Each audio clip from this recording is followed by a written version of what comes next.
Esto es Infinito, y en el episodio de hoy, de 1 hora de duración, te contaré los procesos de fabricación más increíbles que jamás hayas visto.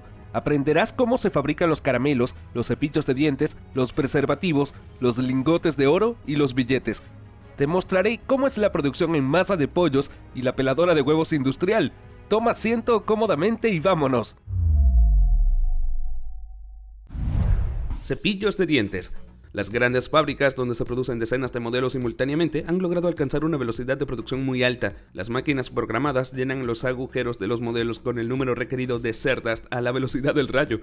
A menudo se diseña una sala de producción separada para la producción de cepillos de dientes. Sometidos a un control de temperatura, los materiales se funden aquí en una masa espesa que luego se vierte en un molde de metal de gran tamaño para crear los cepillos ficticios en los que luego se insertan las cerdas. Por lo general se preparan entre 10 y 100 bases de este tipo en un solo lote. Cada cabezal de cepillo tiene 56 agujeros. ¿No es mucho? De hecho, la máquina produce 10 bases cada 35 segundos. Al mismo tiempo se utilizan fibras de nylon para producir cerdas. Los paquetes terminados se alinean cuidadosamente con los brazos robóticos de las máquinas y luego se insertan en los orificios de los cabezales de los cepillos. El sistema automatizado funciona más rápido que cualquier ser humano, por lo que el trabajo manual no es aceptable en este proceso de producción. En cuanto a la higiene, aquí también se hace todo a un nivel seguro, ya que los trabajadores no tocan las cerdas. Una máquina dobla los filamentos por la mitad y los engancha a un cable que corre por la mitad del cepillo de dientes. Una vez que las cerdas estén firmemente fijadas, es hora de un atajo. Las cuchillas cortan todas las cerdas a la misma longitud. Sus bordes tienen una forma diferente, lo que depende directamente del modelo que se está produciendo. El color de las cerdas no importa mucho para el fabricante, pueden poner cualquier color dependiendo de lo que esté de moda en esta temporada. El prototipo del condón moderno se remonta a mediados del siglo XIX. Hoy en día los condones están hechos de látex, un material fuerte, delgado y resistente al desgarro. La producción comienza mezclando látex líquido con estabilizadores antioxidantes y otros ingredientes esenciales. Entonces una cadena de espacios en blanco de vidrio comienza a moverse que servirán como moldes para el futuro producto. Al principio el vidrio se lava y se seca a fondo y luego se sumerge en una tina con la mezcla de látex preparada. La temperatura en la tina es de solo 25 grados Celsius, pero la mezcla permanece líquida. Después de la primera inmersión los maniquíes se envían a sacar y luego el proceso se repite varias veces más hasta que el condón haya ganado suficiente grosor. Luego los condones se envían al horno durante 10 a 12 minutos. Durante este tiempo se endurece el látex. Ahora los productos se sacan de los cilindros, se lavan y se tratan con una solución que no deja que se peguen cuando se enrollan. Entonces es el momento de realizar todo tipo de pruebas. Los laboratorios de las fábricas analizan minuciosamente algunas muestras seleccionadas al azar. Papel higiénico. Hoy en día puedes ver docenas de diferentes marcas y tipos de papel higiénico en los estantes de las tiendas. ¿Pero cuál es la diferencia entre ellos? Básicamente hay dos tipos de papel higiénico, el que se fabrica con aserrín y el que se fabrica con papel reciclado. Al igual que con la producción de papel habitual, todo comienza con una mezcla especial de astillas de madera y agua. Luego, la línea de producción de rollos vierte la mezcla en una rejilla de transporte especial. El exceso de líquido se vierte en un tanque y se envía a la etapa de lavado de papel. La pulpa de papel ingresa al tambor de secado, que alcanza una temperatura de 110 grados Celsius, a través de una cinta transportadora. El tambor gira uniformemente y la materia prima se seca. Luego, con un cuchillo especial, la masa seca se corta en láminas y se enrolla. A continuación, una máquina desenrolla las bobinas y enrolla el papel en rollos terminados. Aquí se graba en relieve el papel y se forma la estructura deseada. 2 o 3 capas tal vez. Es una locura. El vidrio está hecho de materiales brutos naturales de la tierra que son derretidos a muy altas temperaturas. Se cree que el ingrediente principal del vidrio es la arena, pero técnicamente el principal ingrediente es el componente de la arena, cuarzo o arena de cuarzo. La mezcla caliente a la que ya puede llamarse vidrio puede ser cortada en porciones. Un dispositivo especial es responsable de medir y separarlo en porciones iguales en el establecimiento de producción. Las porciones cortadas van directo a los moldes y los cuellos de las botellas son alados a presión con aire comprimido. Para darle a las botellas su forma final, se somete a calor de nuevo. Pero este no es el fin del proceso de producción, porque las botellas también deben ser pulidas y esterilizadas. Por cierto, ¿sabes por qué siguen haciendo cuellos de botella largos y estrechos en todas las bebidas embotelladas modernas? No solo es más fácil de sostener, pero cuando sostienes la botella por el cuello, la bebida al fondo de la botella se mantiene fría. Escribe en los comentarios si sabías de esto, y quédate para aprender más datos interesantes acerca de otros productos y su producción. Corchos de vino. Todo el mundo sabe de qué está hecho el vino, pero ¿cómo se fabrican los corchos de vino? Hacer corchos de vino no es un proceso tan simple como parece. El corcho de vino se obtiene de la corteza de un alcornoque especial que crece solo en la costa oeste del mar Mediterráneo. Hace unos siglos había suficiente materia prima para producir cientos de miles de tapones de corcho para botellas de vino. Hoy en día quedan muy pocos árboles silvestres. La corteza se corta a mano solo en julio y agosto y se deja secar durante 5 o 6 meses. Después de eso, se clasifica una parte se convierte en tapones de vino y el resto en revestimientos de corcho, parquet, etc. El corcho clasificado se hierve durante 1 hora en una solución especial. Se corta en tiras y se vuelve a clasificar. Después de eso, las piezas de materia prima se lavan, desinfectan y empapan. Solo después de eso, los tapones de corcho de vino se hacen con estas piezas. Para utilizarlos para taponar botellas de vino, se guardan en vino, etanol o coñac. Los mejores tapones de corcho están hechos de un trozo de corteza entera, se utilizan para taponar vinos añejos y de coleccionista. El resto del material que no se ajusta a la calidad se cubre con un polvo de corcho especial y se utiliza para taponar vinos de precio medio. El resto de los residuos se desmenuza y recicla, haciendo tapones económicos. Estos son los productos más simples y populares en los que se pegan las piezas de material. Estos corchos encolados se utilizan para taponar vinos baratos, que no están diseñados para un almacenamiento a largo plazo. Cada uno de nosotros ha visto creyones de cera Crayola al menos una vez. Apuesto que sí, la compañía se las arregló para hacer de su producto un culto real. Quiero que disfrutes el muy agradable proceso de producción de estos creyones. El proceso inicia con la mezcla de cera parafina, pigmentos de colores y otros ingredientes. La composición de los creyones se mantiene intencionalmente confidencial por los fabricantes. La mezcla se vierte en una máquina giratoria de moldeado. Después de que la cera se enfríe, la parte superior de la máquina es retirada cuidadosamente y los creyones con forma son retirados de los moldes por un mecanismo hidráulico push-pull. Ahora todo lo que resta es transferir el crayón al compartimiento de empacado donde son envueltos. En solo un minuto la fábrica puede producir 8.500 crayones de cera nuevos. El estándar aquí es de 13.5 millones de crayones al día o cerca de 5 billones de crayones al año. Lo único que falta es encontrar a aquellos dispuestos a aprender a colorear con crayones de cera. Puedes contestar la pregunta: ¿cómo se hace la madera contrachapada? Todas la han visto, pero pocos tienen idea de cómo está hecha. En resumen, la madera contrachapada está hecha al unir con pegamento las rodajas más finas de la madera. No se pone más fácil, ¿verdad? No es muy claro cómo puedes obtener una rodaja delgada de madera, ¿cierto? Te enseñaré. En las fábricas de madera contrachapada, la madera talada se corta primero en varios trozos grandes. Los trozos en blanco resultantes son colocados en una máquina especial, a los bordes de la cual hay una navaja filosa. Esta navaja es utilizada para cortar la madera que rota en la máquina. Su grosor es de 0.07 pulgadas. Las hojas siguen la cinta automática al taller adyacente, donde son cortadas, luego untadas en pegamento y presionadas en tablas terminadas. El aluminio es una bendición para los fabricantes de artículos para el hogar. Gracias a la tecnología moderna, la eficiencia de su uso se ha multiplicado por mucho. En esta planta, por ejemplo, una pieza de aluminio del tamaño de una moneda es transformada por máquinas en un tubo completo. Todo lo que queda es llenar y apretar la tapa de plástico. En un minuto, 150 tubos se producen aquí. Por cierto, el contenido no se bombea a los tubos a través del cuello. Para los fabricantes de pastas y otras sustancias líquidas, los tubos vienen con tapones, pero los extremos todavía están abiertos en el otro lado. Por eso, cuando compras una pasta o crema, tienes que perforar una fina capa de metal antes de usarla. Fábrica de Lego. Cuando se les pregunta qué juguetes pueden considerarse los más populares del mundo, la mayoría no dudará en responder. No en vano, Lego Group Company ha sido líder en el mercado de juguetes para niños durante muchos años. No es sorprendente, incluso a muchos adultos no les importa divertirse jugando con estos juguetes, pero ¿cómo producir cientos de miles de juguetes? Después de todo, cada uno de ellos debe tomar la forma ideal para conectarse con otros y crear figuras multidimensionales.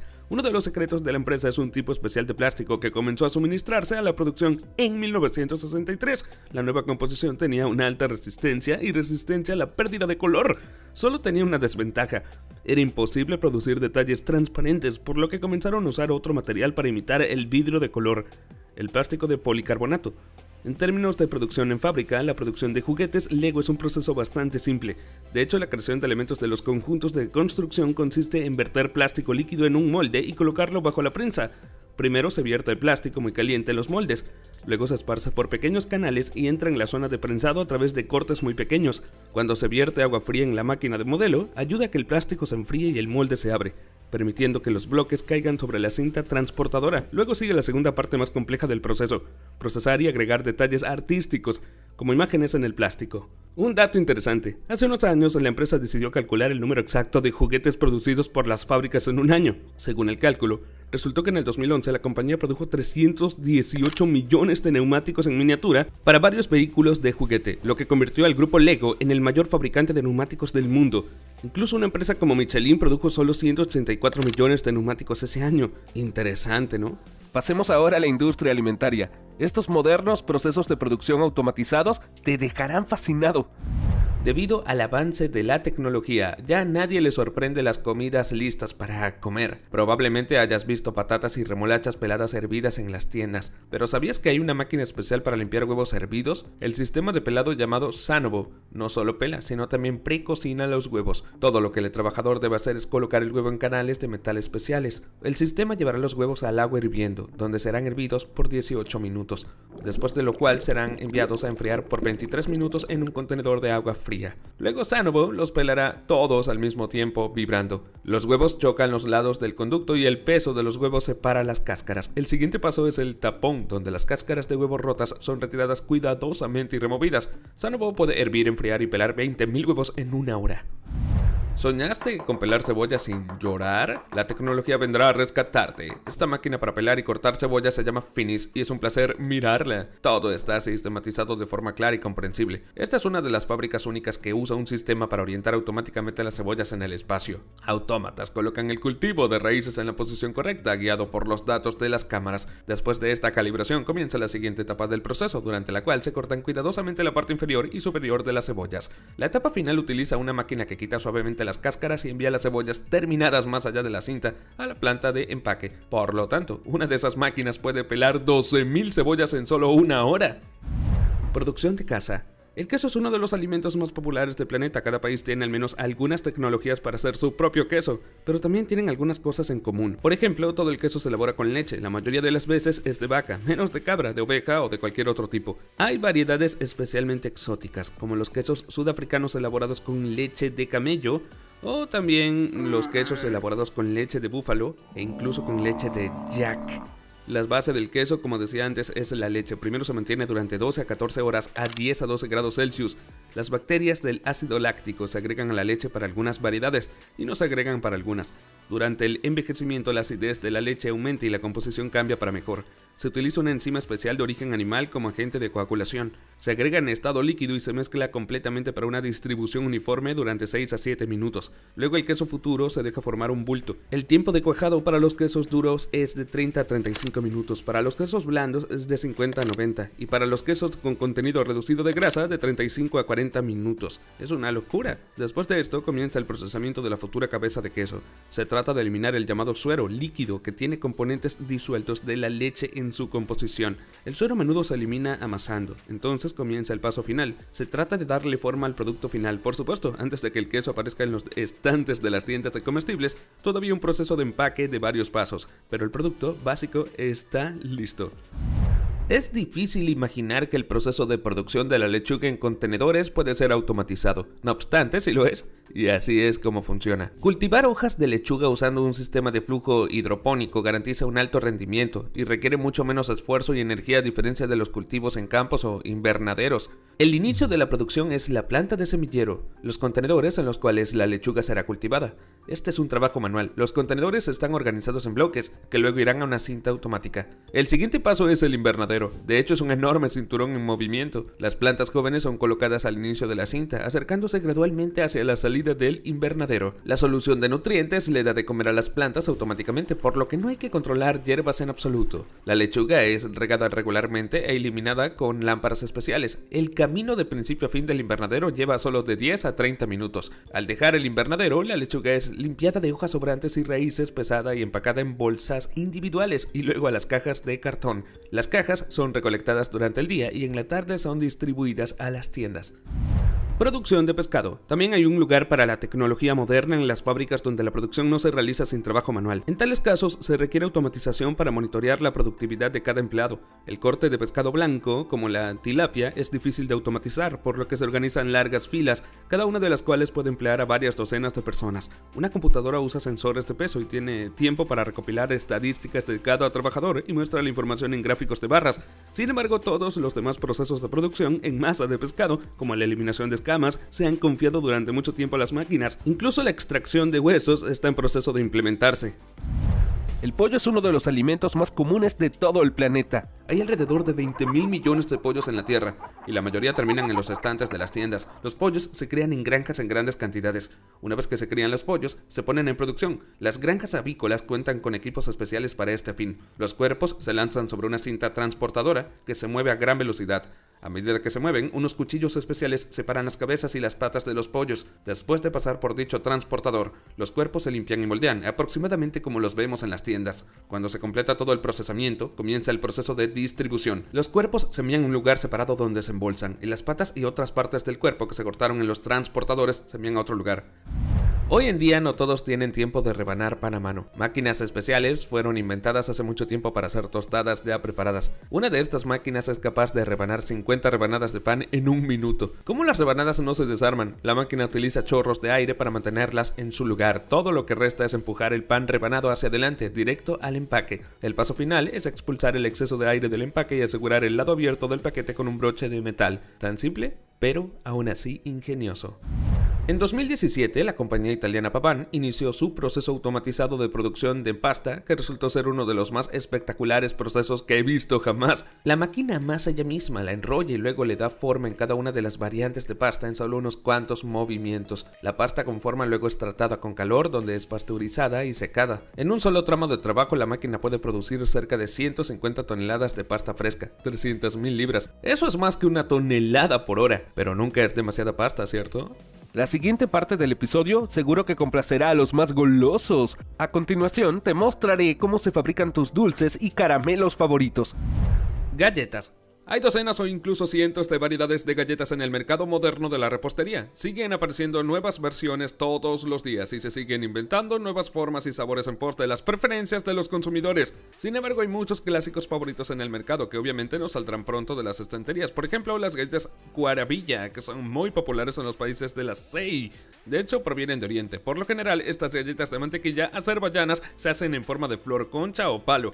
La tecnología para hacer estos dulces es relativamente simple. La mantequilla se derrite con azúcar hasta que los cristales se disuelven. Las claras de huevo se agregan gradualmente y luego se agrega la harina.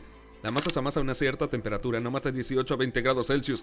La masa lista va al taller, donde luego se exprimen las porciones de una bolsa de confitería con una boquilla dentada. En las grandes fábricas, las máquinas robóticas son capaces de producir docenas o cientos de tales flores por minuto. De hecho, la misma máquina es capaz de crear tipos de galletas completamente diferentes si cambias de programa. En este caso, las galletas con forma de manzanilla tienen una pequeña cavidad en el medio que se rellena con puré de frutas o mermelada después del horneado. Torta. Pero cuando se trata de hacer pasteles, no puedes prescindir del trabajo manual. Cuando los pasteles de fábrica aparecieron por primera vez en los estantes, se agotaron casi de inmediato, pero ahora el trabajo manual ha vuelto a ser más valioso. En los últimos años, muchas grandes industrias han vuelto a depender del trabajo manual, pero por supuesto tampoco podemos prescindir de las máquinas. Realizan los pasos necesarios en las etapas iniciales, amasar la masa, dar forma y cortar los pasteles terminados. Pero es mucho más fascinante observar la decoración de los pasteles, porque la característica principal de este dulce es su apariencia. Para la decoración artística en las grandes confiterías se utilizan principalmente productos semiacabados confeccionados. Aportan a los productos un aspecto, sabor y aroma agradables. Una gran variedad de productos semiacabados se reduce a los siguientes tipos: cremas, productos semiacabados de frutas y bayas, mazapán, chispas y más. El elemento más importante de la decoración es la crema, por supuesto, es una masa plástica espumosa. Las materias primas para la preparación de crema son melange o claras de huevo, mantequilla, nata con la adición de azúcar granulada, leche, aromas y fragancias. Al batir este tipo de materias primas, la masa se hincha debido a la saturación de aire. Es una locura si me lo preguntas. Kit Kat. La marca Kit Kat se remonta a 1911, pero el producto comenzó a aparecer en los estantes más tarde. Inicialmente el fabricante producía el dulce en forma de caja de bombones. Recién en 1935 se decidió cambiar el concepto y los consumidores conocieron un nuevo concepto: una oblea recubierta de chocolate dividida en 4 secciones, o dedos, como los llamó el creador. La producción de las barras de chocolate se divide en varias etapas: elaboración de productos de oblea semiacabados, moldeados del chocolate y su embalaje. Se diseña una determinada tienda para cada una de las distintas etapas. La elaboración de gofres comienza con la preparación de la masa. Está premezclado en un recipiente aparte. La masa se vierte en los moldes para hornear láminas de gofres. Luego las hojas pasan por debajo de la prensa. Después de enfriar, los gofres se cortan en productos semiacabados del tamaño deseado y se envían a la línea de moldeo. Así llegan al taller las láminas de barquillo que se desplazan por la cinta transportadora, donde se convierten en el relleno de una barra de chocolate. El moldeado de la barra de chocolate comienza con la formación de la costra. Para que eso suceda, se vierte parte del chocolate en un molde. A continuación se colocan las obleas en este molde con la corteza. Luego pasan por debajo de la prensa y luego estos moldes se llenan de chocolate. El paso final del proceso de producción es enfriar las barras de chocolate en los refrigeradores. Una vez que el chocolate con el producto semiacabado de gofre se ha congelado, se retira de los moldes. Las barras de chocolate ingresan al área de empaque, donde termina su viaje. Desde aquí, los productos envasados van directamente a los estantes de las tiendas. ¿Quieres conocer datos aún más interesantes? Estén atentos. Todos los detalles interesantes sobre estos dulces y su producción están más adelante en este video. Miel. Conocemos las etapas iniciales de la producción de miel natural. Después de todo el mundo sabe que el dulce saludable favorito de muchas personas lo hacen las abejas, ¿verdad? Pero ¿cómo se mueve una gran cantidad de miel de las colmenas a los frascos en los estantes a las tiendas? Instalar las colmenas, poblar las abejas y esperar la cosecha es lo mismo que eran 100 años antes de nuestro tiempo. Solo se pueden ver diferencias significativas en la etapa de recepción de los marcos terminados. Se envían directamente a las instalaciones de producción desde los grandes colmenares. La recolección de miel es la operación más intensiva en mano de obra en la apicultura. Se realiza de 1 a 3 veces durante la temporada de verano. Para mejorar la calidad del producto, no se recomienda tomar miel del fondo de la colmena. Allí se acumulan productos de la vida de las abejas, incluida una mayor concentración de medicamentos. En primer lugar, se abren los panales sellados en los marcos. Después de eso, los marcos abiertos se insertan en el extractor de miel, donde la miel sale de las células por la fuerza centrífuga, golpea las paredes y fluye hacia abajo. Después de que se haya acumulado una cantidad suficiente de miel en el fondo, se vierte en recipientes y se pasa por un colador para evitar que entren abejas, larvas y trozos de cera. Sin embargo, los fabricantes de miel a gran escala rara vez se limitan a producir un producto puro. La miel no es el producto más barato. Además, los productos apícolas que lo acompañan son aún más rentables: cola de abeja, jala real y polen. La demanda de estos productos está en constante crecimiento en diversas industrias y esferas, como la farmacéutica y la cosmetología. Es una locura si me lo preguntas. Realmente interesante, muchachos. No sin razón, Alemania es conocida en todo el mundo por su tecnología excepcional. Los alemanes incluso han logrado crear una máquina que está programada para hacer pretzels. Un pretzel es un alimento salado de 10 a 15 centímetros de largo, hecho con harina de trigo, malta, levadura y agua. Antes de la década de 1930 se hacían a mano. Un panadero experimentado podría apilar hasta 40 pretzels en un minuto. La máquina moderna con nombre código Multitwist es capaz de proporcionar todas las fases de cocción. Se encarga de amasar, enrollar y cortar la masa. Después de las fases de preparación, las tiras de masa se enrollan en haces que la máquina da forma de herradura, y aquí hay un manipulador especial que en solo un segundo dobla la herradura en un nudo perfecto. Funciona tan rápido que saca hasta 2000 pretzels en una hora. Una locura. Regaliz. Se considera que la patria de los regalices es Inglaterra, el condado de West Yorkshire, la ciudad de Pontefract. Se desconoce cómo llegaron allí los regalices. Puede haber sido traído a Inglaterra por cruzados o monjes dominicos que se establecieron allí en el siglo XIV. El clima de West Yorkshire era demasiado frío y el regaliz no florecía allí, pero tomaba raíces y rizomas. En unas pocas décadas, todos los campos circundantes se cubrieron con él. A principios del siglo XVII, la ciudad había establecido la producción de pequeñas tortas a base de extracto de regaliz, que se tomaban como medicina, pero las golosinas contenían azúcar, por lo que se decidió llamarlas dulces. Rápidamente se hicieron populares y pronto las fábricas de producción de regaliz comenzaron a operar a plena capacidad. En el proceso de preparación, todos los ingredientes se mezclan, se calientan a 135 grados Celsius y luego el líquido se vierte en moldes espolvoreados con polvo de almidón. Cuando se endurece, los caramelos resultantes se rocian con cera de abejas para que brille la superficie. Se cubren con azúcar glas o chocolate, se envasan y se envían a los estantes de las tiendas. Bastones de caramelo.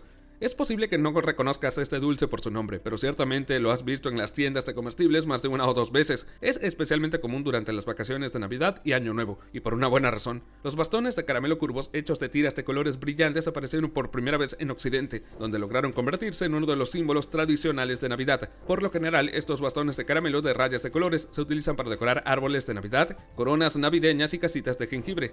Los primeros bastones de caramelo aparecieron ya en 1670. Han cambiado en los tiempos modernos. Las primeras versiones de estos dulces eran barras de azúcar blanco, pero a mediados del siglo XVII habían tomado la forma de bastones y se habían extendido por toda Europa. Fueron hechos por chefs pasteleros que tiraron, cortaron y torcieron a mano la golosina y luego la doblaron en un bastón. Los frágiles palos se rompían fácilmente y se deterioraban por la humedad, por lo que hacerlos requeriría mucha habilidad. Afortunadamente el progreso ha avanzado y ahora los bastones de caramelo se producen industrialmente en máquinas especiales. El El Día Nacional del Bastón de Caramelo se celebra el 26 de diciembre y durante las ferias navideñas los pasteleros incluso organizan concursos para hacer los bastones de caramelo más largos y sabrosos.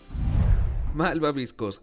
En las últimas décadas, los malvaviscos se han apoderado de casi todo el mundo. La producción de esta golosina está creciendo exponencialmente. Los dulces blandos asados al fuego se han convertido en una especie de símbolo de comodidad.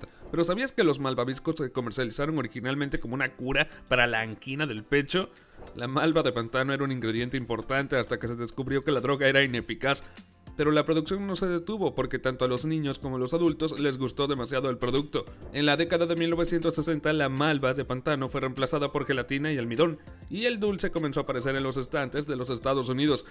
Mucha gente está acostumbrada a llamar céfiro al malvavisco, ¿pero lo es realmente? Realmente no. Zephyr se elabora a partir de puré de frutas y claras de huevo, utilizando espesantes naturales. Pero el malvavisco consiste en gelatina que se remoja en agua, se bate con jarabe de maíz y azúcar.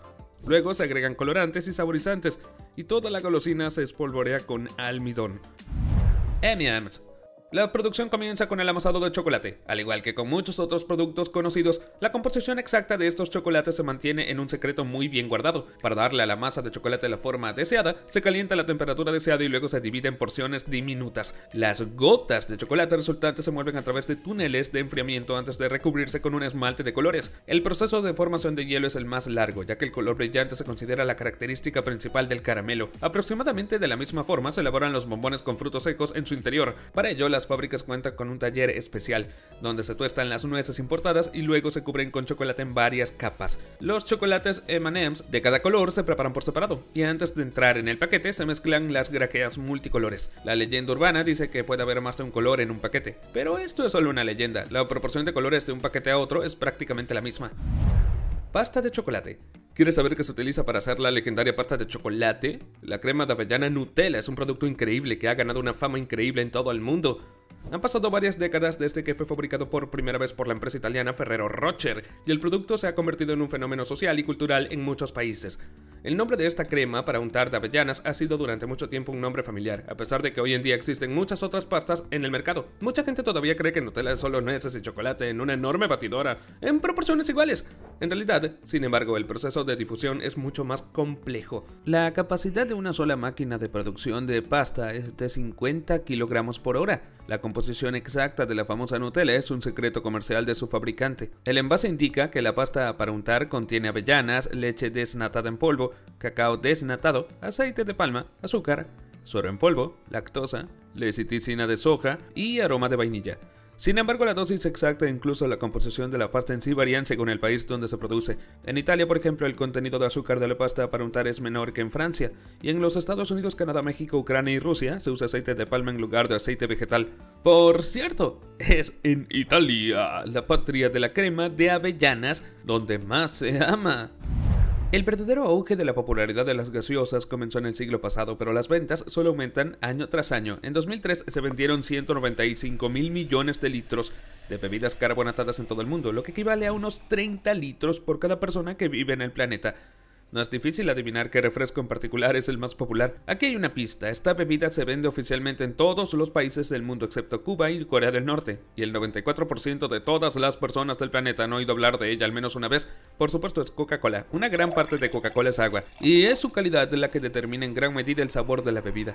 Para asegurarse de que el sabor sea el mismo en todo el mundo, el agua de todas las plantas se lleva al mismo estándar de calidad. En el taller de tratamiento de agua pasa por un complicado sistema de purificación de múltiples etapas. Se purifica del cloro con filtros de carbón y se descontamina con ultravioleta. Luego el agua se mezcla con almíbar. Este último está hecho de azúcar, pero aún no tiene sabor a Coca-Cola. En el siguiente paso se agrega la base de Coca-Cola al jarabe simple. Le da a la bebida su sabor, color y olor. Solo hay unas pocas plantas en el mundo que hacen la base de la bebida. Se encuentran en los Estados Unidos, Puerto Rico, Francia e Irlanda. Por supuesto, la base no lo es todo. Para completar la producción de Coca-Cola necesitas tinte de caramelo, de ahí el color negro de la Coca-Cola, ácido ortofosfórico, cafeína y aditivos aromáticos, vainilla, canela y extracto de hoja de coca. Por cierto, el principal competidor de Coca-Cola, Pepsi, se produce de manera similar. Aún así existe una diferencia en la producción. Pepsi se compone de agua, jarabe y dióxido de carbono. El agua se extrae de los pozos artesanos de la planta, que tienen entre 125 y 180 metros de profundidad. El agua pasa por varias etapas de purificación antes de llegar a la planta de producción. El jarabe se produce en la sala de mezcla. Gran parte de su composición es azúcar. El color marrón oscuro de la bebida viene dado por el colorante de azúcar que está marcado en la etiqueta como colorante E150A.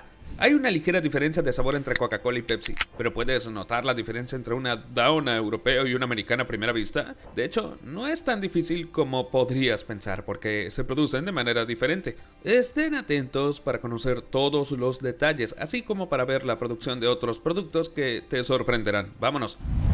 Donas. ¿Sabías que las primeras donas eran sorprendentemente diferentes a las que estamos acostumbrados a ver hoy? Cuando los inmigrantes de Dinamarca trajeron la receta de donas a Estados Unidos, la delicatesse era redonda y sin agujeros. En estos días, muchos países han desarrollado su propia versión de la receta tradicional. ¿Cuál es la mejor? Depende de ti decidir.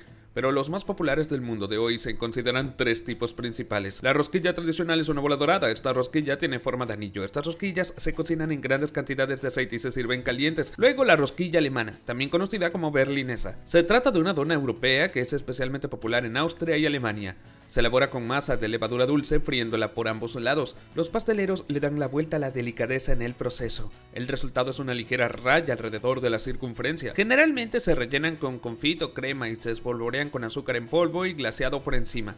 Y finalmente, el más mencionado en los medios, una dona. Se trata de una dona americana que tiene la famosa forma de anillo. Las donas se fríen sumergiéndolas en una freidora. Al igual que los berlineses, a menudo se hacen con una variedad de rellenos, mermelada, crema pastelera o crema de proteínas, y se cubren con glaseado o se espolvorean con azúcar en polvo, nueces y virutas de coco. A primera vista, las recetas para hacer donas tradicionales y donas americanas son bastante simples. Lo primero que hay que hacer es tamizar la harina para eliminar las impurezas, soltarla y oxigenarla. A esto le sigue el proceso de amasar la masa. Para hornear rosquillas, se suele utilizar un equipo automatizado especial que incluye una máquina mezcladora de masa, freidoras con armarios empotrados, una máquina de división y redondeo, dosificadores de coberturas, una batidora y una máquina de glaseado. Hoy en día las grandes plantas automatizan su producción casi por completo, y cada línea completa tiene una capacidad de producción de 700 a 800 donas por hora. Es una completa locura. ¿En qué marca piensas cuando piensas en pollo frito? La mayoría de ustedes no tardará mucho en pensar y decir KFC. El menú de este restaurante de comida rápida ofrece pollo de todas las formas imaginables, desde alas y piernas hasta tiras y hamburguesas. Pero ¿cuál es el perfil de sabor del pollo de KFC? Cuenta la leyenda que se trata del coronel Sanders, a quien se le ocurrió por primera vez la idea de asar pollo en una mezcla de 11 hierbas y especias. Las especias y hierbas se elaboran en 2 plantas diferentes y una tercera planta las mezcla. Solo unas pocas personas en la cima de la empresa propietaria de la marca KFC conocen la receta original y exacta. Es uno de los mayores secretos culinarios de estos días. Hay publicaciones que tienen que el secreto de KFC es muy simple. La sal, la pimienta negra y un potenciador del sabor agregan sabor. Después de todo, nadie nos impide desarmar el pollo y descubrir su composición química. Todos tenemos una idea aproximada de cómo se vería una mezcla de 11 hierbas y especias. Seguramente debe haber al menos algo de color, especialmente considerando el hecho de que la composición no está exenta de varios tipos de pimientos. ¿Pero este polvo blanco se parece en algo a una mezcla de hierbas? Por supuesto, los trabajadores no conocen el secreto del coronel Sanders, pero tampoco es un gran secreto. ¿Qué piensas? ¿Todavía existe esa mezcla secreta de 11 hierbas y especias?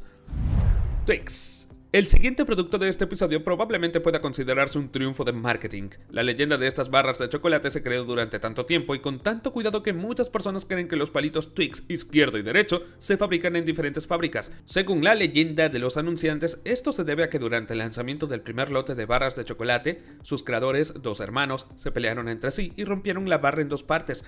Por supuesto, esto no es más que una leyenda divertida. En realidad, Mars Company no se atrevió a ampliar su surtido de una vez. Fundado en 1911, ganó popularidad por primera vez gracias a Snickers y Milky Way. Y durante mucho tiempo dudó en ampliar la gama y experimentar en sabores. No fue hasta 1967 que Mars Company lanzó un nuevo producto que no se volvió menos icónico. Fue Twix.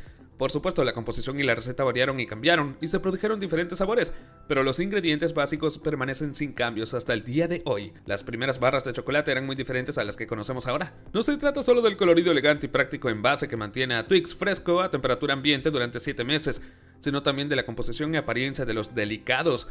La diferencia más importante es que originalmente era solo una galleta de mantequilla con caramelo, luego comenzaron a cubrirla con chocolate. Ahora Twix consta de 3 ingredientes clave: galletas, chocolate con leche y caramelo. La composición de cada ingrediente individual difiere de poco de la de otros dulces. Si crees en los productores, no encontrarás ningún componente peligroso o demasiado dañino en su composición, porque Mars Company ha decidido excluir conservantes y colorantes químicos. Sin embargo, no recomiendo comer demasiadas barras de chocolate Twix. Es importante recordar que 100 gramos de Twix son casi 65 gramos de carbohidratos y 50 gramos de los cuales son azúcar pura. ¿Cuál de estos dulces te gusta más? Comparte tus respuestas en los comentarios. A continuación, te hablaré de la producción de pelucas, mecheros, lingotes de oro y billetes de dólar.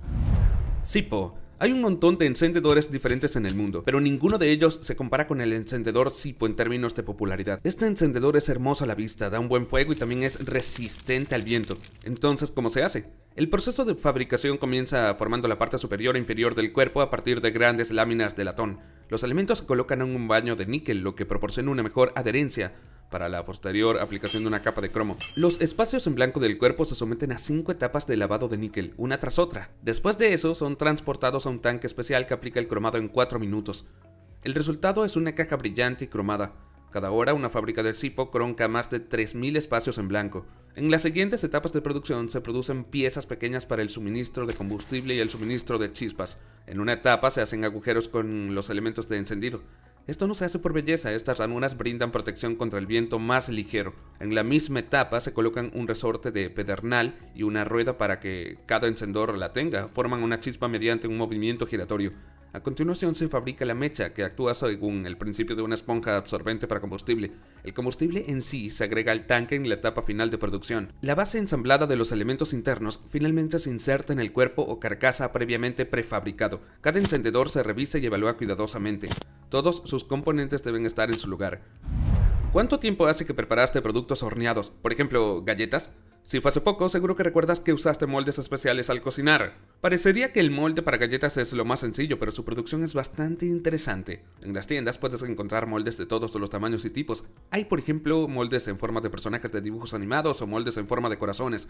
Cualesquiera que sean estos moldes, están hechos casi de la misma manera. Un tornillo de banco especial engarza alternativamente el círculo de metal, que se encuentra alrededor de la pieza de trabajo. La pieza de trabajo está hecha de metal duradero y el círculo está hecho de metal que se puede apretar con bastante facilidad. Cuando se aprieta el círculo, gradualmente toma la forma del futuro molde. Todo lo que queda es hacer algunas manipulaciones como limpiar y procesar el molde, y luego puedes empacarlo y enviarlo a la tienda.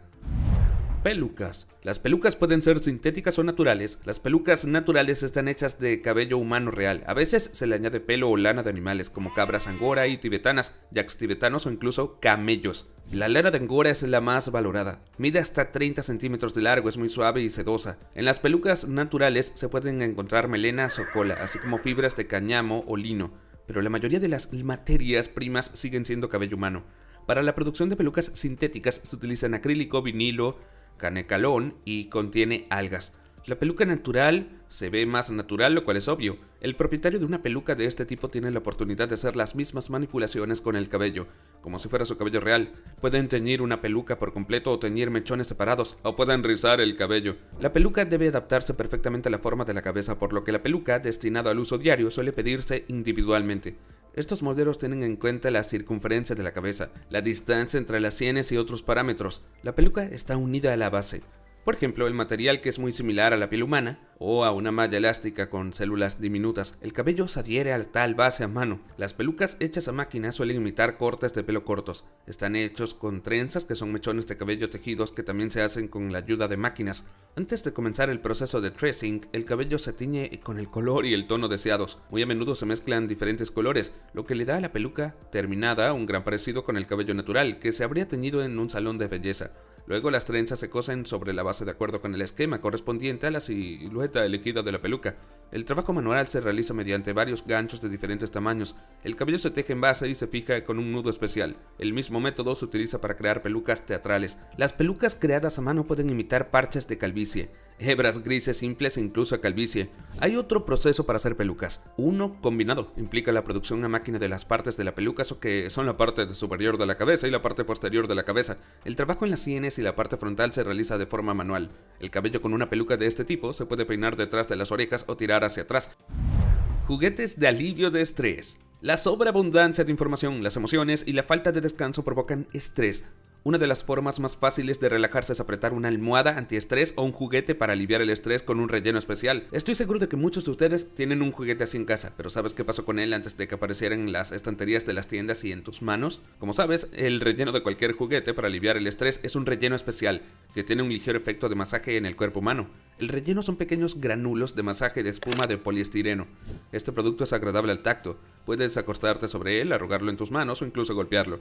Los granulos de poliestireno son económicos, duraderos, no son atados por los ácaros del polvo, no acumulan polvo y no absorben la humedad. Otra opción de relleno sintético son las bolas de silicona. Tienen un recubrimiento antibacteriano, toleran altas temperaturas de lavado y no pierden su forma. Además, estos juguetes se pueden rellenar con materiales naturales, como cáscara de trigo sarraceno y lana, pero estos productos son más caros. La cáscara es lo suficientemente pesada, por lo que sería difícil arrojar almohadas con tal relleno por la habitación. Los productos con relleno de lana tienen un precio bastante alto y requieren un manejo cuidadoso. De lo contrario, rápidamente pierden su forma. Al mismo tiempo son muy útiles, porque no solo tienen un efecto antiestrés, sino que también sirven como una especie de terapia para el reumatismo, la artritis, la artrosis e incluso las enfermedades respiratorias. El slime es otro juguete que probablemente todo el mundo conoce. Por cierto, se produjo por primera vez en 1976. Los primeros slimes que se fabricaron en una fábrica de juguetes en California estaban hechos de 4 ingredientes principales: goma guar, bórax, polímeros y pegamento. Hoy en día la goma guar y el bórax son los únicos 2 ingredientes principales en producción de slime. Juega un papel de espesantes. La goma guar es un producto inofensivo que se utiliza en la cocina para espesar gelatinas, ketchup, salsas, así como platos de carne y pescado. En cuanto al bórax, en grandes cantidades es peligroso para la salud.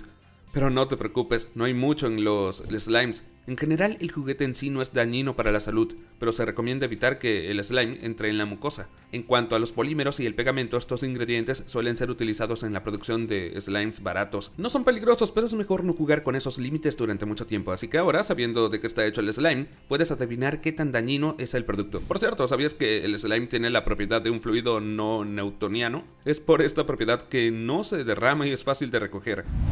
Barras de oro.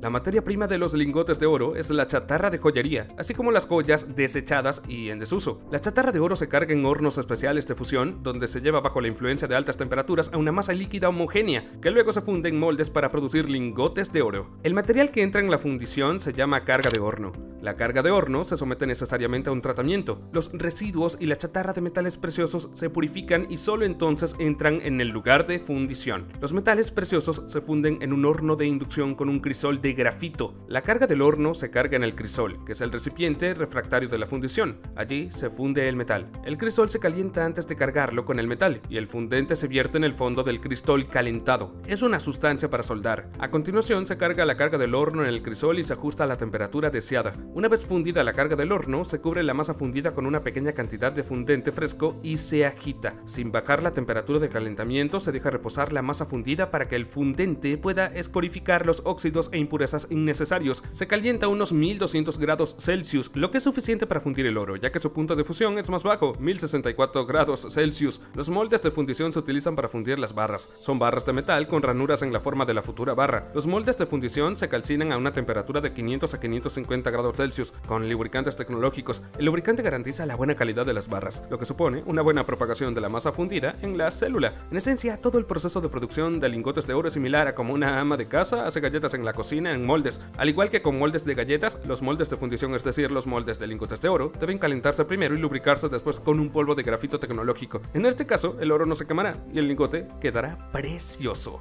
Cuando la masa fundida está lista, el metal se vierte finalmente. Se vierte a través de la canaleta de vertido del crisol en los moldes de fundición y tras su completa cristalización y envejecimiento, se retira la barra. El oro fundido es viscoso y vertible, con un aspecto similar a la gelatina. Sin embargo, se solidifica con bastante rapidez, ya que solo tarda unos segundos en cristalizar. A continuación, los trabajadores sacan el lingote y lo sumergen en agua fría. El lingote de oro está casi terminado, solo quedan algunos detalles. Primero se lleva una pequeña muestra al laboratorio químico de la fábrica. Se trata de una especie de control de calidad para asegurarse de que el lingote es excelente. Si el oro no es lo suficientemente puro, se vuelve a fundir el lingote y se repite todo el procedimiento. Si el lingote es bello y puro y cumple todas las normas, recibe su propio número. La marca del fabricante se estampa en él. Por cierto, ¿sabías que un lingote de oro estándar no es nada ligero? A pesar de su pequeño tamaño, su peso varía entre 11 y 13,3 kilogramos. Así que no te creas las películas en las que los ladrones llenan sus bolsas y mochilas con decenas de lingotes después de robar algún banco. No llegarás muy lejos con esta carga, al menos es bueno que las joyas de oro no pesen demasiado. Pero ¿cómo se fabrican? Sigue atento para descubrirlo, porque están por venir más cosas interesantes que no te vas a perder.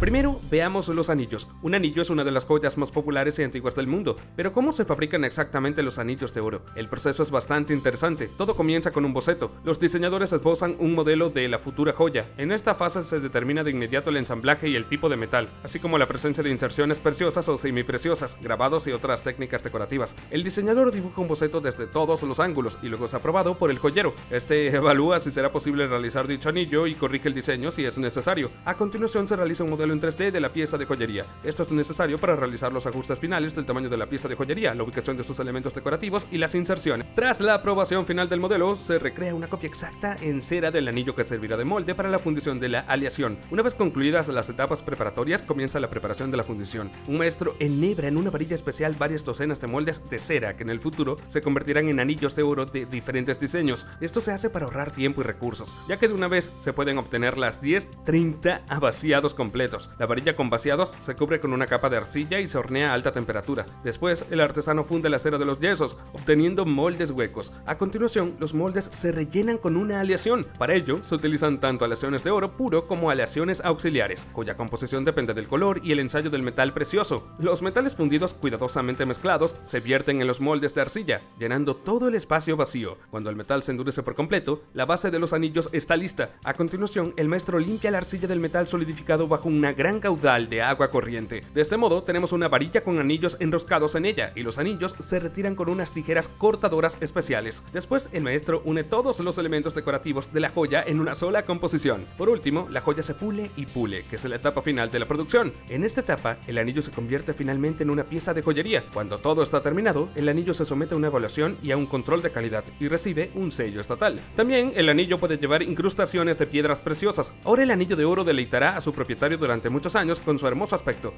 El proceso de creación de cadenas de oro no es menos interesante. En su forma pura, el metal precioso amarillo es demasiado blando y no es adecuado para la fabricación de joyas, por lo que se utilizan aleaciones de oro con plata, cobre y zinc para crear cadenas de oro, así como anillos de oro. Esto hace que la cadena sea más fuerte y aumenta la durabilidad del producto. En primer lugar, se funden todos los metales y se mezclan. Después de endurecer, se forman una varilla de oro con un diámetro de unos 10 milímetros, que es un centímetro. Parece que esto es suficiente para una cadena, pero en realidad esta barra no es lo suficientemente fina para la producción de cadenas, por lo que los fabricantes reducen su diámetro a 0,15 milímetros con máquinas especiales. A gran velocidad, la varilla es arrastrada a través de estrechas boquillas de diamante, lo que hace que la fibra metálica se vuelva mucho más fina. El hilo de oro más fino se somete entonces a un tratamiento térmico que lo hace más maleable. Cuando el material está listo, llega el proceso más importante, que es tejer el patrón. En esta fase, cuando la futura cadena adquiere su aspecto, el tejido de la cadena se realiza con máquinas especiales, cada una de las cuales crea un tipo particular de tejido, desde la cadena del anclaje hasta la cadena de bordillo. La varilla de oro pasa por un dispositivo mecánico que teje un hermoso dibujo a partir de sus fragmentos,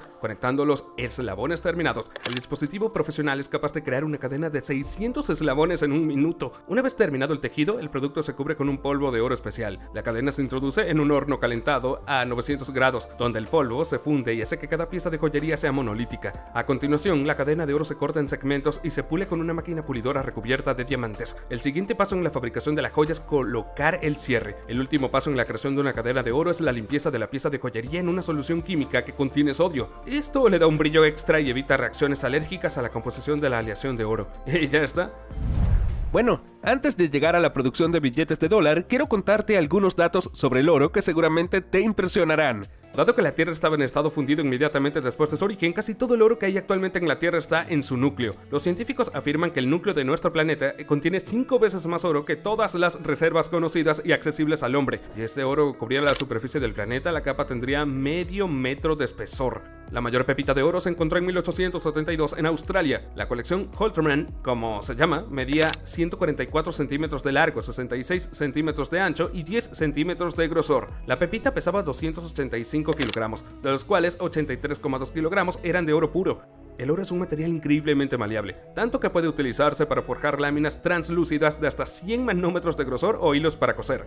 A pesar de la abundancia de lingotes y productos de oro, no hay mucho oro en el mundo. Se calcula que las reservas mundiales de oro son de entre 32.000 y 34.000 toneladas. Si se funde todo el oro del mundo y se hace un cubo con él, su lado sería de unos 12 metros. Por tanto, el oro puede considerarse con razón un metal raro y precioso, además de costoso. El dólar estadounidense es la moneda más conocida e importante del mundo. Todos ustedes tenían en sus manos estos billetes con imágenes de presidentes y figuras políticas estadounidenses, y la mayoría de ustedes han usado dólares más de una vez para comprar algo en el extranjero o en su país. Dato interesante, la esperanza de vida media de un billete de $1 es de unos 22 meses. Pero ¿cómo cobra vida este proyecto de ley en primer lugar? Los dólares nacen en la Oficina de Grabado e Impresión de Estados Unidos, que forma parte del Departamento del Tesoro de Estados Unidos. Esta oficina, fundada en 1862 y ubicada en Washington, D.C., es la mayor productora de documentos de seguridad del gobierno en los Estados Unidos. La producción de dólares comienza con el grabado en planchas de acero por artesanos. Este es un paseo muy importante y que requiere mucho tiempo, porque la calidad del grabado determina el nivel de protección contra la falsificación. Una vez que el grabado está listo, se debe hacer un papel especial. Los billetes están impresos en papel forjado con fibras sintéticas y compuesto por un 25% de hilo de lino y un 75% de hilo de algodón. Los billetes hechos en este papel tienen una capa interior que es prácticamente imposible de falsificar. Las marcas de agua en dólares se obtienen cuando las fibras se extraen de esta capa en un orden determinado. Además, en la etapa de preparación se cosen tiras de seguridad al papel. Después de eso, el papel se seca debajo de la prensa y se enrolla. En esta etapa el papel ya tiene marcas de agua e hilos de seguridad. Los rollos se reciben y se desenvuelven. Es hora de aplicar tinta al papel, a excepción de la imagen del sello del Banco Federal y el código numérico y alfabético del billete. Las imágenes e inscripciones en el anverso de los billetes están impresas en tinta negra, que tiene propiedades magnéticas. Las imágenes e inscripciones del reverso de los billetes están impresas con tinta verde que no tiene propiedades magnéticas. Una vez que la tinta se ha secado y las hojas de diseño de los billetes están listas, se escanean en busca de defectos en la siguiente etapa. Después de verificar, a las hojas se les asignan números de serie y designaciones de la Reserva Federal. En el taller donde el dinero llega a la etapa final, finalmente se cortan las hojas. Después de eso se cuentan y empaquetan. Ahora están listos para ser enviados al Banco de la Reserva Federal, desde donde luego se extenderán a varios bancos en los Estados Unidos y en todo el mundo. Increíble, ¿no? Euro. Los dólares son una moneda ampliamente aceptada, pero en Europa es mejor llevar euros en lugar de dólares. La principal moneda europea cuenta con un alto valor en efectivo, hermosos billetes y características interesantes. Por ejemplo, al recoger un billete en euros al azar, puedes determinar para qué país se produjo. Cada país de la eurozona pone una letra delante del número de serie, por ejemplo, es Z para Alemania, B para España, N para Austria, etc. Los billetes en euros se emiten por decisión del Banco Central Europeo. Los billetes están impresos en el papel de fibra de algodón que prolonga la vida útil de los billetes y los hace más difíciles de falsificar. Al tacto, estos billetes son notablemente diferentes del papel ordinario. Las imágenes principales del anverso de los billetes están realizadas mediante impresión metalográfica. El marcado de denominación digital en la esquina inferior izquierda se realiza mediante metalografía bicolor. El reverso de los billetes se realiza mediante impresión offset y los números de serie se realizan mediante al método de alta impresión. La parte central de los billetes tienen un hilo de seguridad oculto. Si miras un billete a la luz, este hilo se verá como una franja oscura en el texto claro repetido euro y la denominación numérica hecha en imágenes verticales invertidas. Otros medios de protección de los billetes en euros incluyen marcas de agua, microtexto, imágenes holográficas y patrones de trazos. Los billetes en euros están literalmente repletos de todo tipo de funciones de seguridad. Es por ello que el euro se considera una de las monedas más protegidas del mundo. Por cierto, es bastante fácil verificar la autenticidad del billete. Se debe reemplazar la letra del billete con su número de serie en el alfabeto latino. Luego se debe agregar todos los números en el número de serie de la moneda al número resultante. Obtienes un número de varios dígitos. Todo lo que queda por hacer es sumar los dígitos de este número uno a uno. Por ejemplo, si obtienes el número 62, debes sumar 6 y 2, obtendrás 8. Como resultado de dicha adición, todos los billetes de banco europeos genuinos sin duda resultarán el número 8. Otro número significa que el billete de banco es falso.